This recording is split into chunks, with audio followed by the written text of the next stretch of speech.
A gift wrapped in chains. The crowd laughed as the metal cage was dragged onto the stage. Inside, a small alien girl lay curled in a ball. Her skin was pale blue, covered in bruises. Chains wrapped around her thin arms and legs. She didn't move. She didn't speak. She just stared at the floor with empty eyes. "Tonight's entertainment gift," the host shouted. "Given free to our honored guest, Human Commander Reed." People clapped and whistled. Reed didn't smile. He stood at the back of the hall, arms crossed. He didn't ask for this. He came for supplies, not for a show, and definitely not for a chained girl treated like an animal. 2 guards wheeled the cage to him. One of them grinned.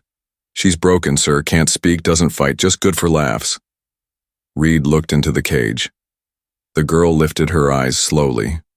For a moment, their eyes met. She flinched, as if expecting a blow. Reed didn't move. The silence between them was loud. "Take her," the guard said, unlocking the cage. "She's yours." Reed didn't reply. He stepped forward, gently held the girl's arm. She was cold, trembling. He wrapped his jacket around her and whispered, "You're safe now." The alien girl didn't respond. Back at Reed's small outpost home, he placed her on the bed, but she slid to the floor instead. She sat in a corner hugging her knees. Her eyes never left him. Reed set food on the table. Simple soup, soft bread. She didn't touch it. "You hungry?" he asked softly. No answer. He sighed and left the bowl near her. Then he stepped away and sat on the far end of the room. He didn't try to touch her. He didn't even look directly at her again. He just waited. Minutes passed. Then, slowly, she reached for the soup. Her hands shook as she brought the spoon to her lips. She ate, like someone who hadn't eaten in days, maybe weeks. Reed watched silently. She was too thin. Her skin had old scars. Her legs had bruises shaped like chains. What kind of life had she been through? That night, Reed laid down on the floor with a blanket and gave her the bed. She didn't sleep on it. She sat in the same corner, awake. At one point in the night, he woke up to a soft noise. She was crying. No sound came from her mouth, just tears falling from her wide, silent eyes. Reed didn't move. He didn't say anything. He knew one wrong word might break her even more, so he simply whispered, "You're not alone anymore." The crying stopped, but she didn't sleep. The next morning, Reed found her sitting by the window, still quiet, still alert. She looked out as if watching for someone, or something. He brought her new clothes. Soft ones. No buttons, no zippers. Nothing that could feel like chains. She stared at them, but didn't move. "You can change when you're ready," Reed said, then walked away to give her privacy. An hour later, she was still in the old rags, but the food bowl was empty again. Progress. Later, Reed tried speaking again. "Do you have a name?" No answer. "Did they give you one?" Still, nothing. He tried a soft smile. "Mind if I give you one?" She blinked. "Nova," he said gently, "means new, because this is your new start." She looked away but didn't shake her head. It wasn't a yes, but it wasn't a no. That night she finally laid on the bed but sat with her back to the wall, knees up, watching the door. Reed noticed but said nothing. He just made sure the room was warm, the light was dim, and the door was locked from the inside. Not to trap her, but to protect her. She didn't understand kindness yet. But maybe, just maybe, she would. Reed is asleep again, snoring lightly on the floor. Nova steps quietly toward him in the dark. She crouches beside him, studying. His face, she raises a hand slowly, then stops mid-air. Her fingers tremble. She lowers her hand again. Instead, she takes his jacket from the chair, folds it carefully, and places it beside him. Then she walks back to her corner, pulls the blanket up, and lays down. This time, her eyes close. She wasn't even given a name. The girl awoke screaming, but no sound came from her mouth. Reed jumped up from the floor, heart racing. The alien girl, Nova as he had started calling her, was clawing at her throat, gasping in silent panic, her body soaked in sweat. Her eyes were wild with fear. She wasn't here. She was somewhere else. "Nova! You're safe," Reed said, kneeling near her but not touching her. "It's a nightmare. You're safe." She stared at him, her chest rising and falling fast. Silent tears rolled down her cheeks. And then, just like that, she shut down again. Cold. Still. Eyes empty. Reed sat back, breathing heavily. It had been 3 days since he took her in. 3 days, and she hadn't said a single word. That afternoon, Reed took out a small scanner to check her vitals. She sat still, but the moment he touched her arm, she jerked back with a growl. Low, soft, but full of warning. He raised both hands and backed away. "Okay. No scans." She looked at the scanner like it was a weapon. "What did they do to you?" he whispered. She looked away. Later, Reed searched the database. He had copied the implant code he'd found just under her skin, a tiny bump near her neck. It took hours, but he finally got a match. His eyes widened. There was no name. No record of species, no official tag, just one thing. Project Ash Unit NUR 73, biotest failure, discarded. Discarded. They didn't even think of her as a person, just an experiment. He stared at her from across the room. She was asleep now, curled up small under the blanket he had given her. The bruises were healing, but something deeper inside her was still broken, and they had never even given her a name. The next morning, Reed brought her a small wooden block. On it, he had carved a name, Nova. He placed it near her bowl of breakfast. She looked at it, then at him. "No chains. No number," he said gently. "Just Nova." She didn't react. But later that day, Reed saw the block in her hands. She was tracing the letters with her finger, over and over again. That night, it rained, hard. Thunder cracked above the metal roof. Reed looked out the window. He didn't notice Nova standing behind him until he turned. She was holding the jacket he gave her, and she placed it back on his shoulder. He smiled. "Thank you." For the first time, she didn't run. She stood there quietly. Her lip trembled, like she wanted to say something, but no sound came. He asked softly, "Did they hurt your voice?" She blinked, then slowly touched her throat. Her fingers made a quick, sharp sign with both hands. Reed paused. "You know sign language?" No reaction. But she signed again, 3 short movements. It wasn't human sign language, but it was communication. He got an idea. The next day, Reed connected with an old friend, an ex-linguist from the war. Together, they started watching Nova's hand signs from security cam recordings. The girl had been silently talking in her sleep, repeating the same signs. Again and again, Reed played the video for her. Nova's eyes widened. She grabbed his arm, gently, and signed something slowly. He didn't understand, but he smiled anyway. "It's okay, we'll figure it out." She stared at him for a long time, then pointed at herself and made the sign again. It wasn't a name, it was a word, a question. Why? That night Reed sat alone, staring at the wooden block with her name. Why? Why was she made? Why was she thrown away? Why did they chain her? He didn't know the answer, but he knew one thing. She's not just an experiment.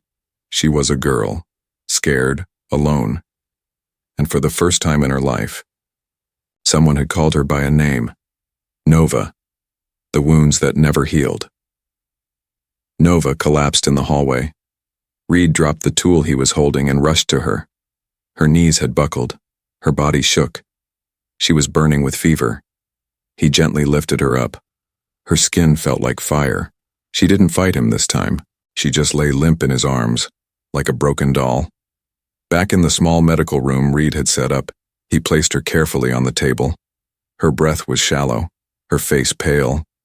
He pulled out his scanner again, hoping she wouldn't react like last time.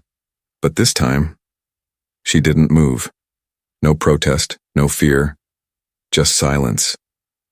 Reed's heart sank. He scanned her chest, arms, and neck. Red marks lit up on the screen.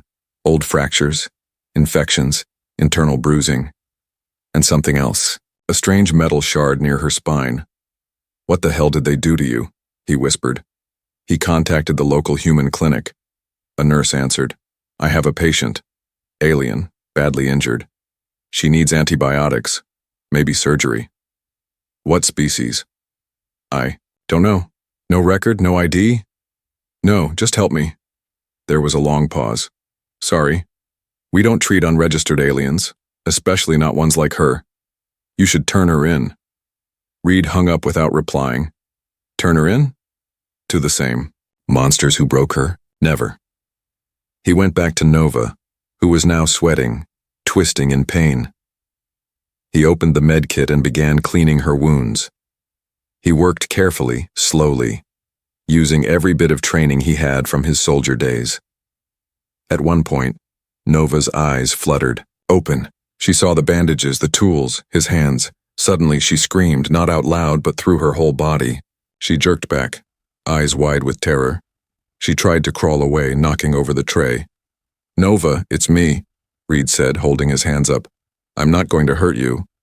She backed into the wall, panting, panicked. Her hands covered her ears. Her head shook back and forth. She was reliving something terrible. Reed sat on the floor, far from her, and didn't move. He waited. 5 minutes. 10. Finally, she looked at him again, trembling, eyes wet. And then, she crawled back toward the bed and sat down again, still shaking, still scared. But she let him come closer. He patched her arm first, then her ribs. Each touch was gentle, each whisper was calm. "You're not in that place anymore. I'm not them. You're safe." The metal shard in her back worried him most. It was small, but deep. He knew one mistake could paralyze her, and for the first time in a long, long time. She sleeps. He didn't want to risk it without help, but she was too weak to travel. That night he sent a coded message to an old war medic who lived in the mountains. "I have a patient. Non-human. Not registered. Not safe to move. She's not a threat. She's just a girl." Nova couldn't sleep. Her body hurt. Her heart hurt more. She stared at the ceiling, remembering voices, needles, cold rooms, screaming. She touched the back of her neck where the implant had once buzzed. Gone now. But she still felt it. Suddenly the door creaked open. Reed stepped in with a small glass. Warm water. Pain medicine. She didn't move. He set it beside her and left without a word. 10 minutes later, the glass was empty. In the middle of the night, Reed heard soft steps. He opened one eye. Nova stood, over him. Her lips moved, slowly, silently. He sat up. "Did you say something?" She shook her head. Then slowly, she reached out and touched his shoulder. Just for a second. Then she stepped back and returned to her bed. That touch said everything. She didn't trust the world. But maybe she was starting to trust him. They came to take her back. The knock came at midnight. 3. Short taps. Then silence. Reed opened his eyes. His hand reached under the bed, where his old plasma pistol rested. Years had passed since he last used it, but tonight, something felt wrong. Very wrong. He stood and moved silently to the door. Outside, rain poured like bullets. Through the small peephole he saw 2 shadows, tall, still, waiting. He didn't open the door. Instead he turned back, only to find Nova already standing behind him. She had felt it, her eyes locked with his, Her lips moved silently. "They're here." Reed lowered his voice. "Do you know them?" She nodded. One word escaped her lips for the first time since they met. A whisper. "Barely there." "Hunters." Reed froze. She spoke. But what she said made his blood run cold. The door banged suddenly. Boom, boom. A voice, smooth, artificial, echoed through the door. "Commander Reed, hand over the asset. No questions. No records. This is not a request. Nova." Backed into the wall, shaking her head. "No. No." Reed stepped forward, voice firm. "There's no asset here, just a sick girl under my care." Pause. Then, wrong answer. The wall exploded. Not the door. The wall. Two black-armored figures stepped through the smoke. Eyes glowing red, skin not human, not alien, machine. But something more. Reed raised his weapon, fired. One went down. The second moved too fast, grabbed Reed by the neck, slamming him to the ground. Nova screamed. This time out loud, high-pitched, terrified, and then something happened. The lights burst, the room darkened, and Nova changed. Her eyes glowed white, her scars lit up like fire. She lifted her hand, and the machine froze, mid-motion, as if time had paused. Then, with a sharp crack, the hunter bent backwards and collapsed, smoking, twitching, dead. Nova collapsed too, exhausted, panting. Reed crawled over, holding her shoulders. "Nova? Hey, Nova, stay with me." She looked up at him, tears in her glowing eyes. "I didn't want to," she whispered. "They made me." Reed stared at the bodies. "They programmed you?" She nodded. "They made us weapons. I was number 73. The outpost was a mess, smoke, fire, metal pieces scattered." Reed patched up Nova's arm again. She sat still this time, her face full of fear, not from pain, but from herself. "You shouldn't have seen that," she whispered. Reed shook his head. "You saved my life." "I could have killed you too," she replied, voice shaking. "But you didn't." That morning, Reed buried the broken remains of the attackers far in the desert. He erased all security footage. He knew more would come. Whoever built Nova wanted her back. Not to help her, to control her. That night, Nova sat by the fire, hugging her knees. Reed handed her a cup of warm tea. She didn't take it. Instead, she asked something soft. "If I lose control, will you end me?" Reed didn't blink. "No," she looked up. "Why?" "Because," he said gently, "you're not just what they made. You're what you choose now." Nova didn't reply. But for the first time, she smiled. Just a little. Buried secrets and broken memories. The scream echoed from the basement, not Nova's voice, someone else's. Reed bolted upright from his desk, heart pounding. He grabbed his pistol and rushed down the stairs. But the basement was empty, cold, quiet, still. Only Nova was there, curled up in the corner, her eyes open but lost, as if trapped inside a memory. She was shaking, mouth moving silently. Reed crouched down.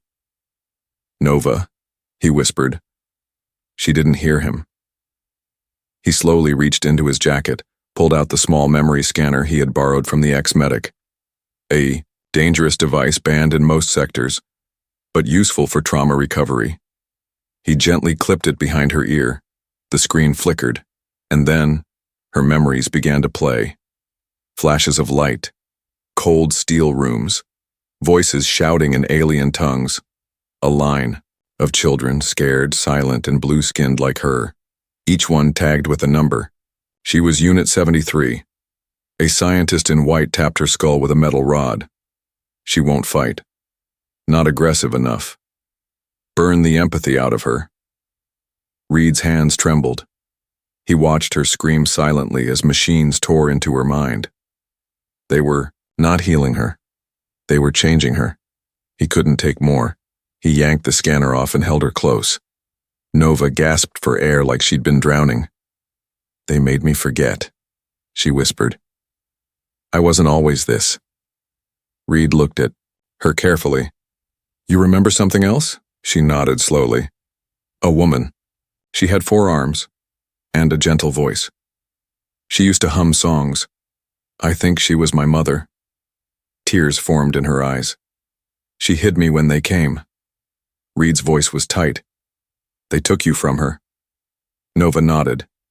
"She died. And they told me it was my fault." That night Nova couldn't sleep. She walked into Reed's room holding the small wood block with her name on it. "Is Nova really my name?" she asked. He sat up in bed. "No," he admitted. "I gave it to you. But it felt right." Nova looked down. "I want to find my real one." Reed smiled softly. "Then let's search together." The next day, Reed returned to the black market archives. Dangerous place, full of criminals, spies, bounty hunters. He traded his old military tags, his last link to his own past, for access to the sealed government files. He searched for Unit 73. What he found froze his blood. There was a red folder marked Weapon Class Emotion Erased Unit. Inside were photos. Nova, at age 6, hooked to wires. Nova, at age 8, fighting another child to the death. Nova, at age 9, kneeling, crying, while being shocked for failure. But the last page was worse. A lab report that read, Unit 73 resisted full programming. Remains unstable. Last attempt. Memory wipe via mother's execution. Result. Partial success. Dispose if non-functional. Reed slammed the file shut. He couldn't read anymore. They had killed her mother in front of her. To break her. Back at home. Nova sat near the fire, tracing shapes in the ash with her fingers. When Reed returned, she looked up and asked, "Did you find her?" He sat down beside her. "No. But I found you." She didn't answer. He handed her a small locket. Inside was a blurry image taken from the archives. A woman, 4 arms, gentle smile, holding a tiny alien baby. Nova stared at it, eyes full of tears. "She was real," she whispered. "I'm sorry," Reed said. Nova nodded. "Me too." But then, she looked stronger, more alive. "I want to remember her. Not the lab, not the pain." "You will," Reed said. "And then, we make sure this never happens to anyone else."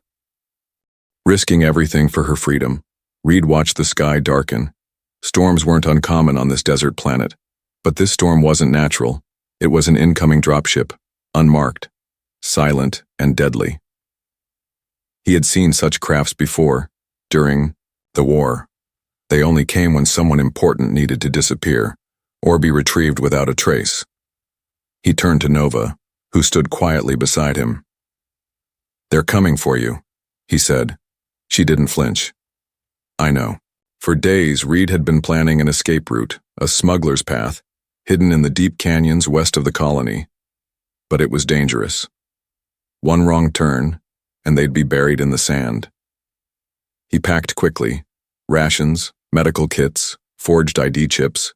Nova, without a word, picked up her memory block and the small photo of her mother. That's all she wanted. Not clothes, not weapons, just memories. As they rode the desert crawler into the night, Reed kept checking the scanner. The dropship was hovering far behind, but gaining. "We need to move faster," he said. Nova closed her eyes. "I can slow them down." "No, Powers," Reed warned. "They'll track you." Nova looked down. "They already are." At the canyon pass, they stopped near an old supply station. Reed contacted a contact. An old engineer named Marka. Once a rebel, now a ghost. She appeared. On the screen, face aged but sharp. "You're insane, Reed, smuggling out Unit 73. Do you know what you're risking?" Reed's voice was steady. "I know what she's risking by staying." Mark sighed. Fine, I'll open the gate. But once you're in, it's a one-way trip. Reed looked at Nova. Are you sure? She nodded. I'd rather die as me than live as their weapon. Inside the tunnel, walls closed in around them. It was dark, tight, suffocating. Nova suddenly stopped. She clutched her head. Reed turned fast. Nova? I hear them, she whispered. In my head, they're calling me back. He grabbed her shoulders. Ignore them. You're not theirs anymore. Tears ran down her face. I'm trying. Suddenly, alarms blared. Marka's voice echoed in their comm. They broke into the system. They're jamming the exit. You've got 2 minutes or you're trapped forever. Reed didn't. Wait. He lifted Nova into his arms and ran, through the smoke, through the sparks, through memories of war and pain. Nova didn't resist, but her body shook. She was slipping. At the final gate, a security lock stopped them. Reed punched the override. Denied. He cursed. They locked us out. Nova looked at the panel and stepped forward. I can open it. No, Nova, you'll expose your signal. I know. She placed her hand on the panel. Her eyes glowed. For 3 seconds, everything went silent. Then, click. The gate opened, and Nova collapsed. Reed caught her before she hit the ground. He carried her through the final gate, into open desert. Above them, the sky cracked. The dropship hovered, unsure, unable to find them. The signal was gone. Nova had erased it, along with part of herself. Hours later, inside a smuggler's tent, Nova woke up, weak, pale, but alive. Reed was at her side. I told you not to use your powers, she smiled weakly. And I told you I'm not a weapon. He laughed softly. You're more than that. She looked at him, voice barely a whisper. Am I free now? Reed nodded. Not just free. Untouchable. She was never broken. Just hurt. Nova sat alone on the sand watching 2 suns rise over the horizon. She wasn't wearing chains anymore. No collar, no tag, just a light robe, soft against her skin. The wind touched her face gently. For the first time, she didn't flinch. Behind her, Reed approached with 2 cups of hot tea. Morning, he said softly. Nova turned and gave a tiny smile. Not forced. Not scared. Real. Morning. They had made it to a neutral planet. Small. Quiet. Safe. No government, no experiments, no hunters. A place where names were earned, not given. Reed had started working as a repairman. Simple life, but honest. Nova spent her days reading, painting, walking through nature, learning what it meant to just exist. One afternoon, a child from the local village came running to their tent. Mr. Reed, there's a sick bird outside. It's dying. Reed stood to help, but Nova stopped him. I want to try. He hesitated, then nodded. Nova walked to the edge of the hill. A small alien bird lay twitching, wing broken. She knelt beside it. Slowly, carefully, she cupped it in, her hands. She closed her eyes. A soft glow passed through her fingertips. The bird stopped shaking and chirped. Then it flew away. The children gasped and clapped. Nova smiled, and the smile stayed. That night, as stars lit the sky, Reed brought out an old box. He sat across from Nova and opened it. Inside were small pieces of her past. The name block, Nova. The picture of her mother, and something new, a necklace, hand-carved. On it was a name written in her native script. Nova picked it up, confused. What's this? Reed smiled. Your real name. I asked around, found records, cross-checked everything. Nova blinked. You found it? Yes. She touched the necklace like it was a lost part of her soul, and whispered her name for the first time. Elira. It felt strange on her lip. But right. I was never Nova, she said slowly. Reed nodded. Nova saved my life. But Elira gets to live hers. She looked at him, tears in her eyes. I'm not broken, she said. No, Reed replied gently. You were never broken, just hurt, and healing takes time. Final scene. The next day, Elira stood in front of a classroom. Children, alien and human, sat before her wide-eyed. She held a book. My name is Elira, she said clearly. I used to be a number. I used to be afraid, but now, I'm free. The children listened, spellbound. Behind the window, Reed watched, proud, quiet, and smiling. Elira looked out the window and saw him. She smiled back. Not the broken girl he first met, but a strong woman, alive and whole.